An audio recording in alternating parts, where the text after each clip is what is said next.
दोस्तों स्वागत है आपका एक नए वीडियो में। इलेक्ट्रिसिटी आज का टॉपिक है, खास करके क्लास 10th के बच्चे अगर देख रहे हैं तो इस वीडियो को देखने के बाद कॉन्सेप्चुअल जो डाउट्स है आपके वो सब खत्म हो जाएंगे। कॉन्सेप्ट और कुछ आपको नया नहीं पढ़ना होगा। उसके बाद जो न्यूमेरिकल्स बचते हैं आपके किताब में वो आप पूरा कर लीजिएगा।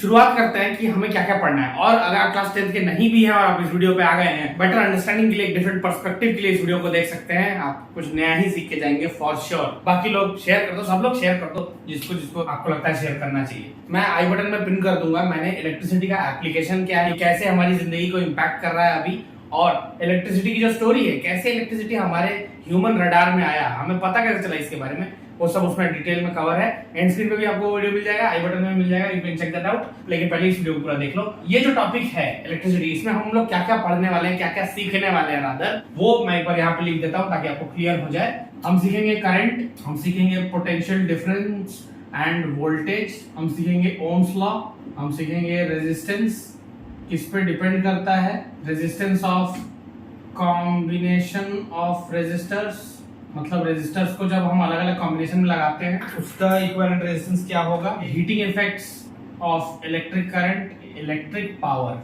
तो ये सब टॉपिक्स हम कवर करने वाले हैं एकदम स्पीड में, लेकिन सब कुछ आपको समझ में आएगा, ये मेरा वादा है। सबसे पहले दोस्तों ये जो इलेक्ट्रिक करंट है क्या ये? तो देखा गया कि अगर एक लंबा कंडक्टर हम कंसिडर करें, उसका एक यूनिट पार्ट पकड़ते हैं, मतलब एक छोटा सा पार्ट, मान लीजिए इसका लेंथ है 1 मीटर। इसके अंदर से चार्जेस फ्लो कर रहे हैं, Q1, Q2, यहाँ पे फ्लो कर रहे हैं, Q, यहाँ पे कैपिटल Q। हमने देखा कि अगर एक यूनिट टाइम को 1 सेकंड मान लेते हैं, 1 सेकंड में Q1 को हम बोलते हैं 1 कूलम।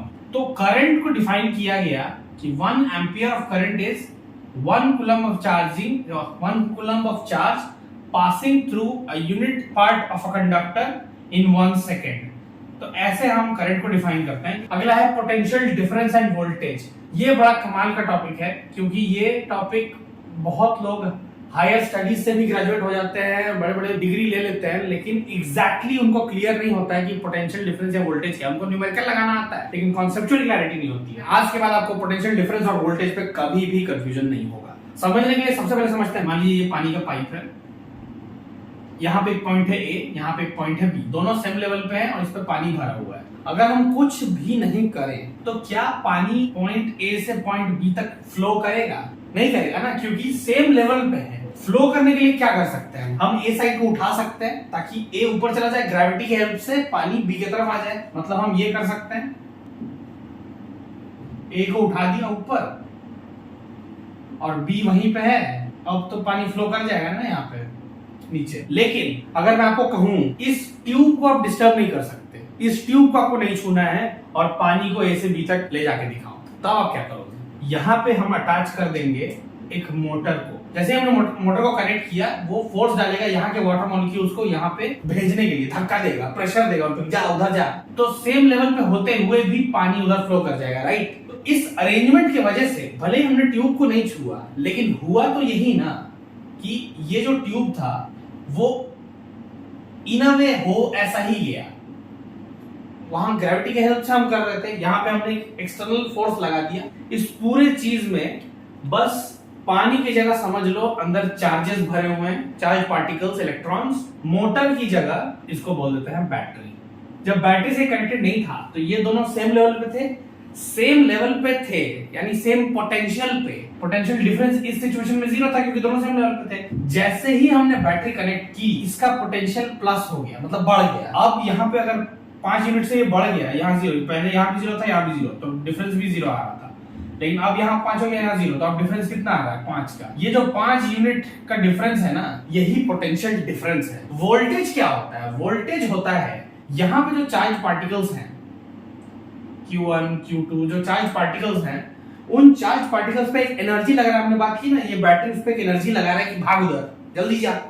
ये जो प्रेशर जो लग रहा है इन चार्ज पार्टिकल्स पे, वर्क डन जो हो रहा है इन चार्ज पार्टिकल्स पे, वही वोल्टेज है। तो वोल्टेज को हम डिफाइन करते हैं वर्क डन या energy provided to each particle, work done on each particle, each charge particle, this is defined as voltage. और इसका ऐसा यूनिट है वोल्ट, मतलब इसको मेजर किया जाता है वोल्ट में।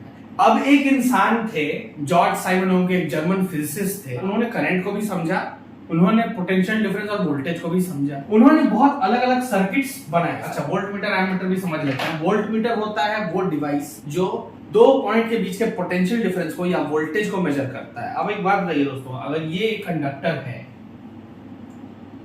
और ये है पॉइंट ए, ये है पॉइंट बी, मुझे इन दोनों के बीच का पोटेंशियल डिफरेंस कैलकुलेट करना है, तो मुझे बीच में से तो कुछ लेना देना नहीं है, एंड्स पे ही कैलकुलेट करना है ना। एंड पे अगर कुछ कैलकुलेट करना है तो मैं उस डिवाइस को हमेशा पैरेलल में लगाऊंगा ना। पैरेलल मतलब जो एंड्स हैं वो कॉमन रहेंगे। On the other hand ammeter वो रीडिंग है, एमीटर से समझ में आ रहा है करंट मेजर करता है वो। करंट तो मान लीजिए सर्किट ऐसे आ रहा है, ये सर्किट का पार्ट है, तो करंट तो पूरे सर्किट में फ्लो कर रहा होगा। पूरे सर्किट में अगर फ्लो कर रहा है तो बीच में कहीं भी लगा दो वो मेजर कर लेगा करंट को। इसीलिए हमेशा एमीटर को सीरीज में लगाया जाए। तो यहाँ पे हमें एमीटर रीडिंग मिल गया, मतलब करंट कितना है सर्किट में।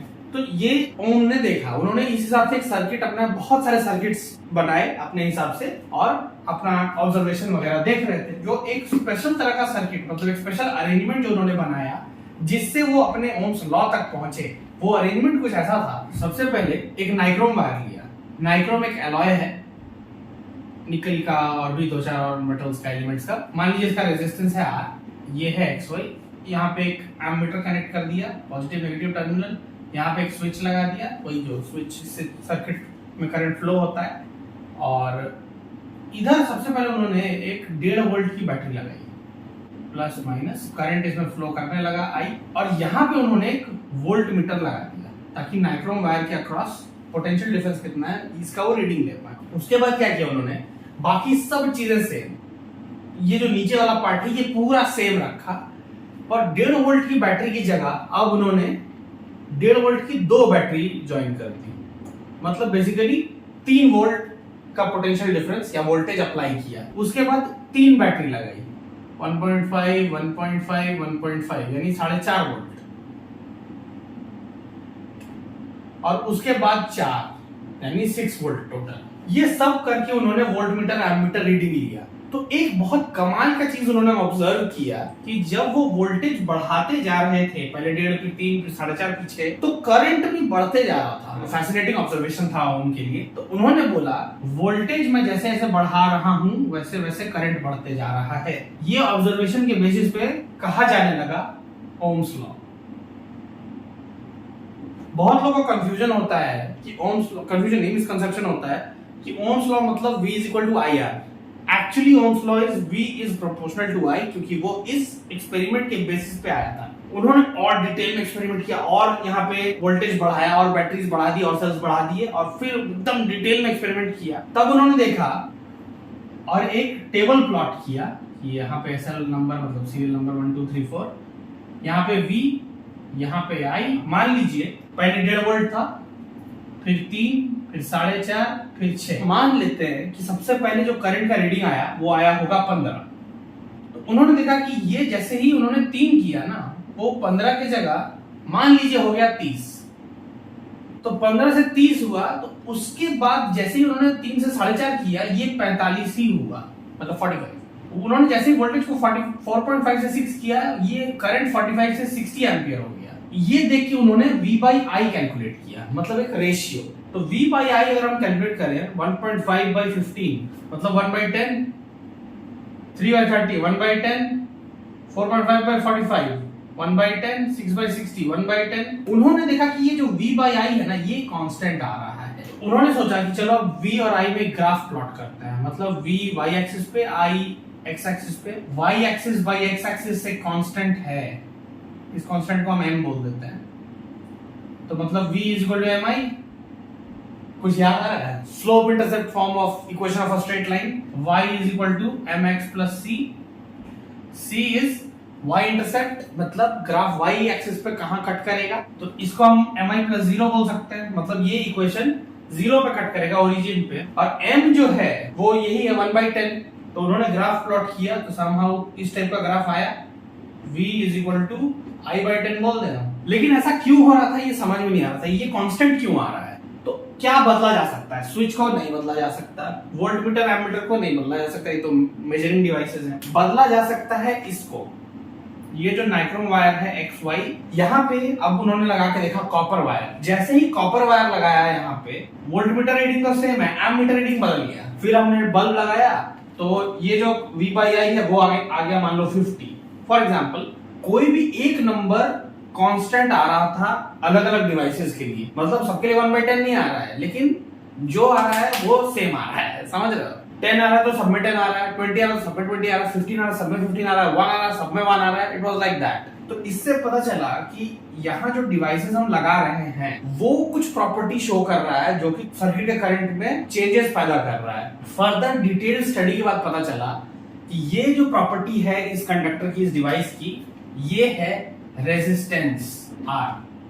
मैथमेटिक्स में पता है कि प्रोपोर्शनैलिटी का अगर कांस्टेंट लाना है तो एक कांस्टेंट ऑफ प्रोपोर्शनैलिटी लाना पड़ता है। तो V is equal to I into some constant. What's that constant? That constant is this resistance, which is constant for a given device.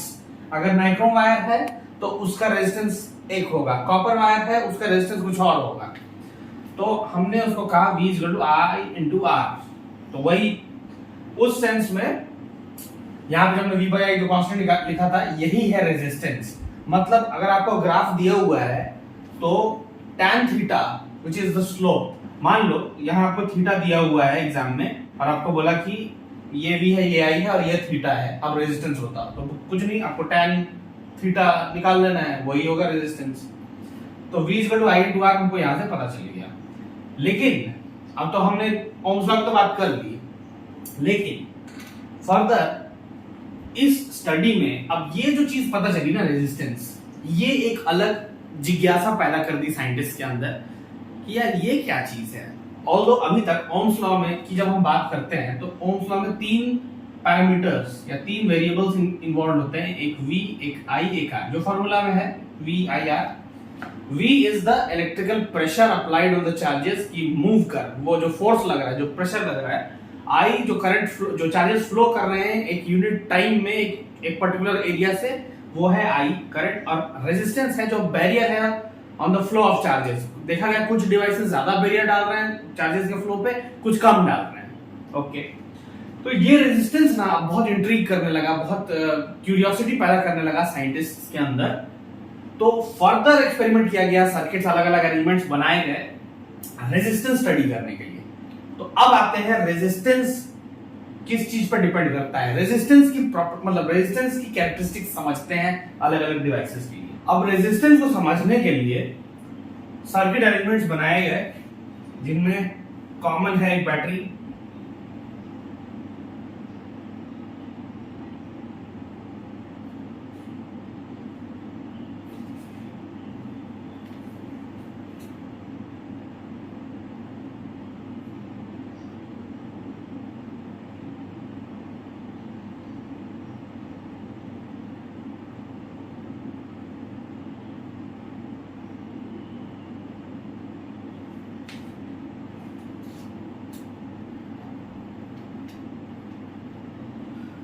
यहां पे जो ये नाइक्रोम वायर लगाया गया इसका लेंथ था L लेंथ, और कैपिटल A कंसीडर कर लेते हैं area of cross section. Area of cross section समझते ही हैं, फिर भी शॉर्ट में बता देता हूं।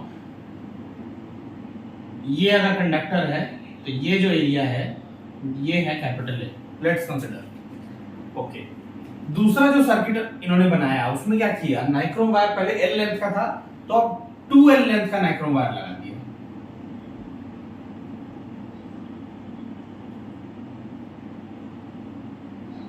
बाकी सब चीजें एज इट इज हैं, बार बार बनाऊंगा तो समय ज्यादा जाएगा, यू कैन अंडरस्टैंड। तो 2L लेंथ का और A area of cross section का ही नाइक्रोम वायर लगाया। अब मैं इसी पार्ट को थर्ड सर्किट में बना रहा हूं, बाकी सब चीजें सेम है। अब पहले A area of cross section का नाइक्रोम वायर था, अब वहां पे 2A area of cross section का नाइक्रोम वायर लगा दिया, बाकी सब चीजें सेम है। और उसके बाद फिर नाइक्रोम वायर हटा के ऑल टुगेदर एक दूसरे मटेरियल का वायर लगा दिया, सपोज कॉपर वायर। तो कॉपर वायर लगा दिया उस जगह पे XY पे। बहुत डिटेल में ध्यान से देखा क्या क्या रिजल्ट्स आ रहे हैं ये सब चीजें करने से। तो जो ऑब्जर्वेशंस थे वोल्टमीटर एमीटर रीडिंग से ही वो पता चला। अच्छा, कैसे पता चला? वोल्टेज तो सब में सेम है, फॉर्मूला में हमने क्या लिखा, V इज बाई आर, तो R is V by I, right? R is equal to V by I. V is constant in all four circuits or as many circuits you want to make, सबका तो V same है, पर ammeter reading change हो रहा है। Ammeter reading अगर change हो रहा है, देखा गया हर सिचुएशन में एमीटर रीडिंग चेंज हो रहा है, मतलब करंट चेंज हो रहा है। अगर V कांस्टेंट है और करंट चेंज हो रहा है, मतलब रेजिस्टेंस अलग अलग है। Even nichrome wire L length का और नाइक्रोम वायर 2L लेंथ का भी रेजिस्टेंस अलग अलग है। इससे ये कंफर्म हो गया कि रेजिस्टेंस एक डिवाइस का होता है, एक मटेरियल का नहीं। नाइक्रोम हो चाहे कॉपर हो, ये सब तो मटेरियल है ना। डिवाइस का एक डायमेंशन है, एक पर्टिकुलर डिवाइस का एक पर्टिकुलर रेजिस्टेंस होगा, उसका डायमेंशन चेंज कर दोगे, उसको साइज में बड़ा कर दोगे, उसका शेप चेंज कर दोगे, उसका रेजिस्टेंस बदल जाएगा। ये बड़ा कंक्लूजन निकला, मतलब बड़ा ऑब्जर्वेशन दिखा। तो और एग्जैक्ट नंबर्स जब पुट किए गए एक्सपेरिमेंटल बेसिस पे, तो पता चला कि रेजिस्टेंस जो है एक डिवाइस का वो डायरेक्टली प्रोपोर्शनल है उस डिवाइस के लेंथ से। मतलब उसका लेंथ अगर बढ़ा दोगे तो रेजिस्टेंस बढ़ जाएगा। ये कैसे पता चला होगा? ये बस समझने वाली बात है, इसमें याद करने का कुछ नहीं है। जब लेंथ को डबल किया गया तो करंट कम हो गया होगा, आधा हो गया होगा, इसीलिए ना रेजिस्टेंस बढ़ गया। और फिर देखा गया कि एमीटर रीडिंग जब area of cross section 2a कर दिया गया तो देखा गया कि रेजिस्टेंस घट गया। रेजिस्टेंस घट गया मतलब करंट बढ़ गया, मतलब एमीटर रीडिंग ज्यादा आया जब 2a क्रॉस सेक्शनल एरिया का नाइक्रोम वायर लगाया गया। और ये नाइक्रोम वायर है और ये कॉपर वायर है, इसमें भी एमीटर रीडिंग डिफरेंट आया। एमीटर रीडिंग अगर डिफरेंट आया मतलब रेजिस्टेंस अलग है कॉपर वायर का और नाइक्रोम वायर का, तो मतलब R जो है वो डिपेंड करता है मटेरियल पे भी, मटेरियल ऑफ द कंडक्टर। ठीक है, ये तीन बड़े बड़े ऑब्जर्वेशंस हमें दिखे। अगर इन दोनों को हम कंबाइन करते हैं तो हम इन दोनों को ऐसे लिख सकते हैं, R is directly proportional to L by A। ठीक है, अगेन प्रोपोर्शनैलिटी हटाने के लिए, मतलब कांस्टेंट लाने के लिए कांस्टेंट, प्रोपोर्शनैलिटी कांस्टेंट लाना पड़ेगा, तो R इज इक्वल टू कहा गया रो L बाई A। अब क्योंकि हमें ये भी दिखा कि मटेरियल से डिफर कर रहा है, उस बेसिस पे हमने यहां पे प्रोपोर्शनैलिटी को रो नाम दिया, which is called as the resistivity.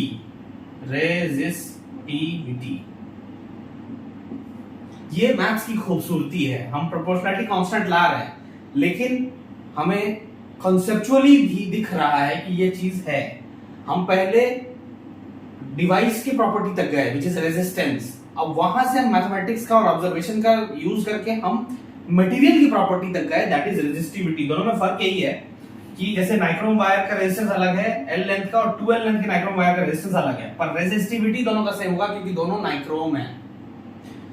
तो ये एक बहुत बड़ा फॉर्मूला हमें मिल गया, R is equal to rho L by A। इसके बेसिस पे बहुत सारे सवाल आते हैं, आप इसका ऐसा यूनिट कैलकुलेट कर सकते हो। ये ओम है और रो इनटू लेंथ है मीटर और नीचे है मीटर स्क्वायर, तो मीटर ये दोनों कट के क्या हो जाएगा, ohm is equal to rho into 1 by metre, मतलब रो बाई मीटर, मतलब rho is equal to ohm metre. तो ये तो मतलब ये तो अलजेब्रा है बेसिक। न्यूमेरिकल में ध्यान रखना, कई बार area of cross section centimetre में लिखा होता है, तो वहां आप मीटर में उसको कन्वर्ट कर रहे हैं। यही सब छोटे मोटे ट्रिक्स में थोड़ा अटकाने की कोशिश करते हैं। तो हमने पढ़ लिया resistance depends on these three things. अगला है resistance of combination of resistors. Now this is also very interesting topic, क्योंकि आपने छोटे क्लासेस में अगर देखा है इस टॉपिक के बारे में, सुना है मतलब या पढ़ा है थोड़ा बहुत, तो सबको पता है कि, अगर नहीं पता है तो सुन लो, अच्छा है नहीं पता है तो नया फ्रेश सीखने को मिलेगा। कॉम्बिनेशन ऑफ रेजिस्टेंस सबको पता है, सीरीज पैरेलल, और सीरीज में ऐड कर दो, पैरेलल में रेसिप्रोकल को ऐड कर दो। पर ऐसा क्यों है समझते हैं। कॉम्बिनेशन ऑफ रेजिस्टेंस मतलब दो तरीके से रेजिस्टर को जोड़ा गया, एक सीरीज एक पैरेलल। पैरेलल मतलब एंड्स कॉमन होंगे, जैसे वोल्टमीटर को हमेशा, क्योंकि पोटेंशियल डिफरेंस को 2 पॉइंट्स के अक्रॉस चेक करना है, इसीलिए हमेशा एंड सेम रखा जाता है, कॉमन एंड रखा जाता है, तो उसको पैरेलल बोलते हैं, और एक के बाद एक के बाद एक, दैट इज सीरीज। तो जब सीरीज कनेक्शन किया गया ना, मान लो ये है एक रेजिस्टर, ये दूसरा, ये तीसरा, ऐसे आप n रेजिस्टर्स लगा सकते हो, R1, R2, R3। मुझे याद आता है मैथमेटिक्स में क्लास 12 में शायद एक एपी का क्वेश्चन था, उसमें ऐसा था कि इनफाइनाइट लेंथ का एक सर्किट है, उसका इक्विवेलेंट रेजिस्टेंस निकालो, ऐसे ही कुछ था। तो वो एक्स लेके, वो अलजेब्रा है, वो फिजिक्स का सवाल नहीं है, लेकिन इस टाइप का सवाल आता है, ऐसे ही याद आया तो बता दिया मैंने। R1, R2, R3 रेजिस्टेंस है सीरीज में, एक के बाद एक के बाद। नीचे बैटरी लगी हुई है या सेल लगा हुआ है, इधर एक एमीटर लगा दो, वोल्टेज V है यहाँ पे अप्लाइड, और प्लग स्विच, और करंट ऐसे ऐसे फ्लो कर रहा है, ठीक है। देखा क्या गया कि चाहे मैं सिर्फ R1 रखूं या R2 रखूं, या R1 R2 रखूं या सब रेजिस्टर्स रखूं, जो करंट है सर्किट में, मतलब एमीटर रीडिंग वो कांस्टेंट आ रहा है, चाहे मैं यहाँ पे इनफाइनाइट नंबर ऑफ रेजिस्टर्स ही क्यों ना लगा दूं। ये एक ऑब्जर्वेशन देखा गया। तो ठीक है, मतलब रेजिस्टर्स कितने भी लगाओ, करंट कांस्टेंट है सर्किट में।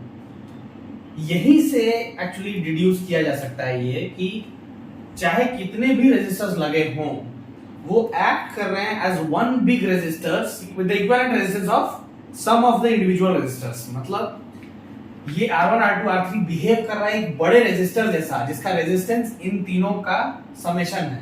मान लो ये 10 ओम का है, ये 15 ओम का, और ये 20 ओम का। तो मतलब यहाँ पे as if R1, R2, R3 नहीं होके यहाँ एक R ही लगा है, जिसका रेजिस्टेंस है 10 + 15 + 20। ये रेजिस्टेंस बिहेव ऐसा कर रहा है, इसीलिए वो फॉर्मूला आया है कि ऐड कर दो सबको। कॉन्सेप्ट समझ में आया। दूसरा एक चीज और देखा गया ऑब्जर्वेशन, कि मान लो ये वोल्टेज है 10 वोल्ट का, 10 वोल्ट की बैटरी हमने लगाई, उसके बाद हर एक रेजिस्टर के अक्रॉस वोल्टमीटर लगाया गया, चेक करने के लिए कि हर रेजिस्टर के एंड्स पे कितना पोटेंशियल डिफरेंस है। वही जो हमने बात की थी पोटेंशियल डिफरेंस की। वोल्टमीटर रीडिंग कितना आ रहा है हर रेजिस्टर के अक्रॉस, कैसे होगा? वो तो वोल्टमीटर लगाने से ही रीडिंग आ जाएगा। फॉर्मूला क्या है? IR1, IR2, IR3 कैलकुलेट कर सकते हैं, अगर आपको न्यूमेरिकल भी आता है वैसा तो, क्योंकि I तो कांस्टेंट है पूरे सर्किट में। R1, R2, R3 आपको पता है, आपका निकल जाएगा V1, V2, V3, ठीक है। क्योंकि R1, R2, R3 अलग अलग है, देखा गया वोल्टमीटर रीडिंग में कि ये अलग, ये अलग, ये अलग आ रहा है। पर जब हम वोल्टमीटर रीडिंग जितना आया सबको ऐड किए ना, तो वो जितने का टोटल यहाँ पे बैटरी लगा हुआ है उसके वोल्टेज के बराबर ही आया था। मतलब V1 + V2 + V3 जब हमने कैलकुलेट किया तो उसका वैल्यू यहाँ जो हमने एग्जांपल लिया उसमें 10 वोल्ट ही आ रहा था, या फिर जितने का टोटल वोल्टेज है कैपिटल V या V इक्विवेलेंट बोल लो, टोटल वोल्टेज वो V1 + V2 + V3 आ रहा था। ये एक ऑब्जर्वेशन था सीरीज कनेक्शन में। बेसिकली पूरे एक्सपेरिमेंट में हमने वोल्टमीटर रीडिंग, एमीटर रीडिंग से ही सब कुछ कंक्लूड किया है, डिड्यूस किया है। तो V = V1 + V2 + V3। Now what is V equivalent? I × R equivalent बोल सकते हैं। V = I तो कांस्टेंट है पूरे सर्किट में, तो I × R इक्विवेलेंट = V1 क्या है? IR1 + IR2 + IR3। I common है, कट गया। R equivalent = R1 + R2 + R3। ऐसे भी प्रूव कर सकते हो। तो यहां से हमें ये फॉर्मूला मिल गया कि सीरीज में जितने रेजिस्टर्स होंगे उनको ऐड कर दो तो आपको इक्विवेलेंट रेजिस्टेंस मिल जाएगा। अब आते हैं पैरेलल पे। सर्किट मान लो ऐसा है,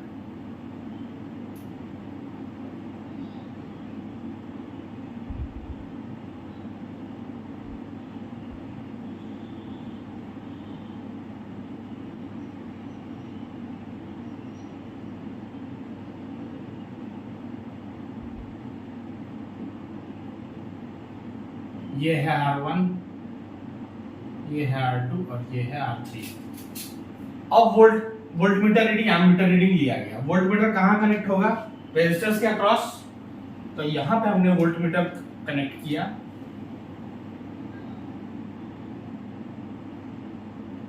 अब क्योंकि एंड सेम है तीनों रेजिस्टर्स का, वोल्टमीटर रीडिंग तीनों ही रेजिस्टर का बराबर आया। तीनों रेजिस्टर्स के अक्रॉस जितना वोल्टेज है वो सेम है टोटल वोल्टेज के। तो जैसे सीरीज में हमने देखा कि करंट सर्किट में कांस्टेंट था, वैसे ही पैरेलल में देखा कि वोल्टेज सर्किट में कांस्टेंट है। पर अब मजा आया करंट देखने में। जब हमने क्या किया, यहां पे एक एमीटर रीडिंग है, हमने यहां पे भी एमीटर्स लगाए। यहां पे एक एमीटर, यहां पे एक, यहां पे एक, A1, A2, A3। और ये जो पूरे सर्किट में आई है, हमने देखा कि करंट जब यहां से बंटा तो उसका वैल्यू इसमें हो गया I1, इसमें I2, इसमें I3। क्यों? क्योंकि V is equal to IR, V constant है, तो I1 R1, I2 R2, I3 R3, V is equal to IR, right. जब हमने A1, A2, A3 जो एमीटर रीडिंग्स लिए ना, वो हमने जब वो रीडिंग लिया तो हमें पता चला कि जितना करंट गया है उसमें I1 plus I2 plus I3 वो I के बराबर आ रहा था। मतलब अगर 10 एम्पियर का करंट है यहाँ पे, तो इधर I1 हो गया सपोज 2 एम्पियर, फिर हो गया 5 एम्पियर और फिर हो गया 3 एम्पियर। मतलब ऐसे कुछ भी कॉम्बिनेशन हो सकता है। पर देखा गया कि जो टोटल I है सर्किट का, वो डिवाइड हो जा रहा है तीनों रेजिस्टर में, या जितने रेजिस्टर्स हैं उनमें जितना करंट ब्रांच हुआ है उनका समेशन टोटल करंट के बराबर ही है। ये ऑब्जर्व किया गया एमीटर रीडिंग से। मतलब इसमें कुछ रीडिंग आया उसको नोट किया गया, इसमें कुछ आया इसको नोट किया गया, इसमें कुछ आया उसको नोट किया गया, सबको ऐड किया गया, दिखा रहे तो टोटल के बराबर है। अब I क्या होता है? I होता है V/R, ओम्स लॉ से, उस वाले फॉर्मूले से। तो यहाँ पे I को हम बैठा सकते हैं V/R इक्विवेलेंट। पूरे सर्किट का हमें इक्विवेलेंट रेजिस्टेंस चाहिए ना, और V तो पूरे सर्किट में कांस्टेंट है, तो V/R equivalent is equal to I1 क्या होगा? V/R1, क्योंकि V कांस्टेंट है, R1 इस रेजिस्टर में R1 plus V/R2 plus V/R3। V common है, कैंसिल आउट हो जाएगा, 1/R equivalent is equal to 1/R1 plus 1/R2 plus 1/R3।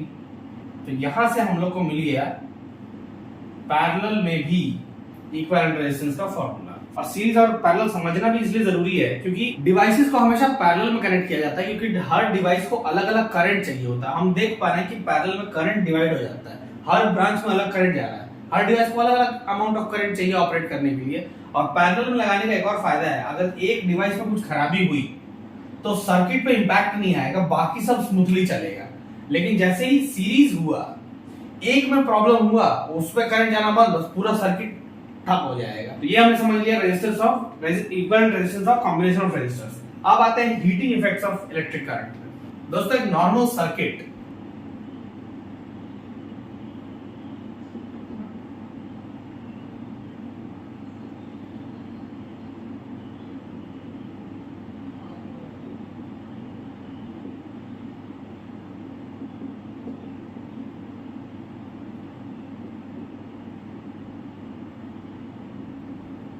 एक नॉर्मल सर्किट में देखा गया कि जब कांस्टेंट करंट फ्लो होता है और V वोल्टेज अप्लाइड है और एक सर्किट मतलब जब फंक्शन करता है, जब स्विच ऑन है, तो ये हमने घर में भी सुना है कि मान लो एसी बहुत देर से चल रहा है या टीवी बहुत देर से चलता है, तो मम्मी भी आके बोलती है ना कि बंद कर दो, बहुत देर से चल रहा है, गर्म हो गया होगा।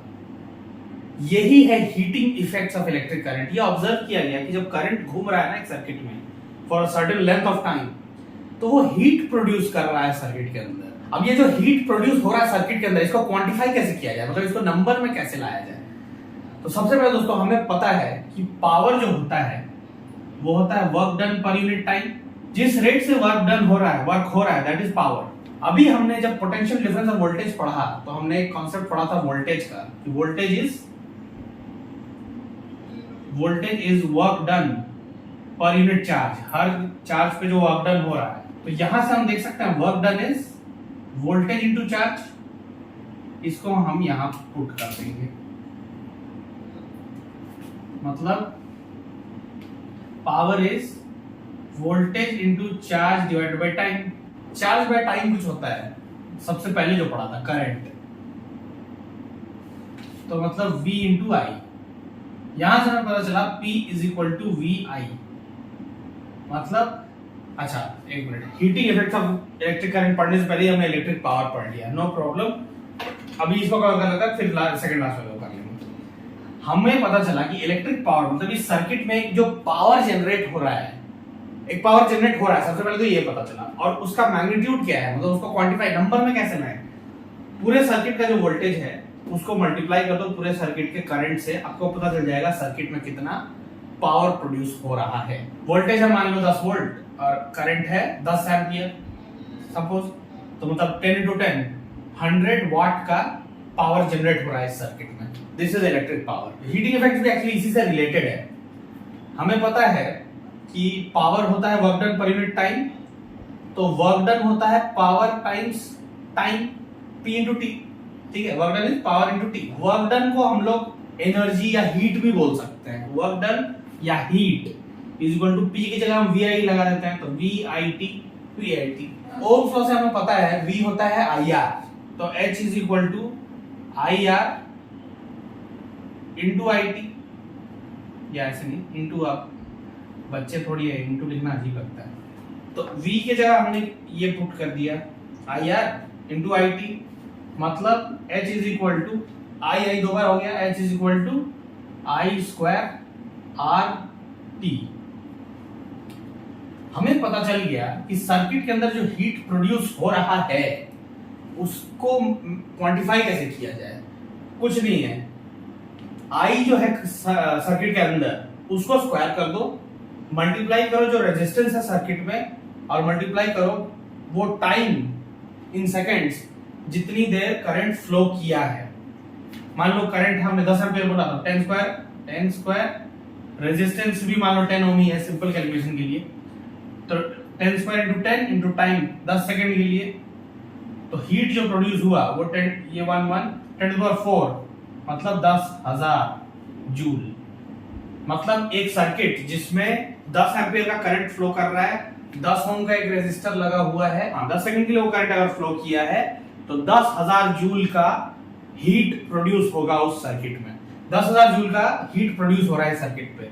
ये चीज जिस साइंटिस्ट ने, जिस इंसान ने इस चीज को ऑब्जर्व किया कि हीट प्रोड्यूस हो रहा है, उनका नाम था जूल। इसीलिए इसको बोलते हैं जूल्स लॉ ऑफ हीटिंग,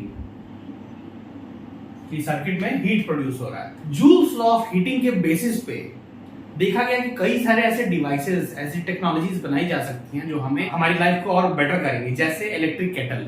आज के टाइम पे पानी कौन जाके चूल्हे पे पानी गर्म करता है, पानी तो इलेक्ट्रिक केटल में ही गर्म होता है ना। तो वो क्या कर रहा है, पूरे सर्किट में जो हीट प्रोड्यूस हो रहा है उसको एक जगह पे कॉन्सेंट्रेट कर रहा है, और उससे हीट प्रोड्यूस मतलब वहां पे हीट एक जगह कॉन्सेंट्रेट हो रहा है और वो पानी को गर्म कर रहा है। आयरन जिससे हम कपड़ा प्रेस करते हैं, वो आयरन भी तो इसी कॉन्सेप्ट को यूज कर रहा है, जो हीट प्रोड्यूस हो रहा है उसको एक जगह लाके उसको गर्म कर रहा है, और वहां से हम कपड़े को इस्त्री करके अच्छे से ड्रेस अप होके डेट पे जा रहे हैं। तो ऐसे बहुत सारे डिवाइसेस हैं जिनको हम बना पाए क्योंकि हमें ये जूल्स लॉ ऑफ हीटिंग पता चला। तो इतना वाइड स्केल एप्लीकेशन है, और ये है जो हमारे सिलेबस में है क्लास 10th के।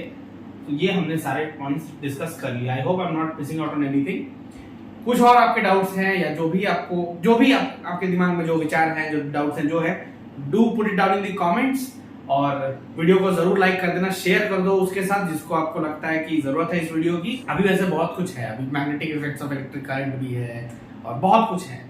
तो इस तरह के और कॉन्सेप्चुअल वीडियोस आपको मिलते रहेंगे इस चैनल पे, सब्सक्राइब जरूर कर लेना। एंड स्क्रीन पे आपको और भी वीडियोस के लिंक दिख रहे होंगे, आप उनको चेकआउट कर सकते हैं। मैं मिलता हूं दोस्तों आपसे अगले वीडियो में। Thank you so much for watching.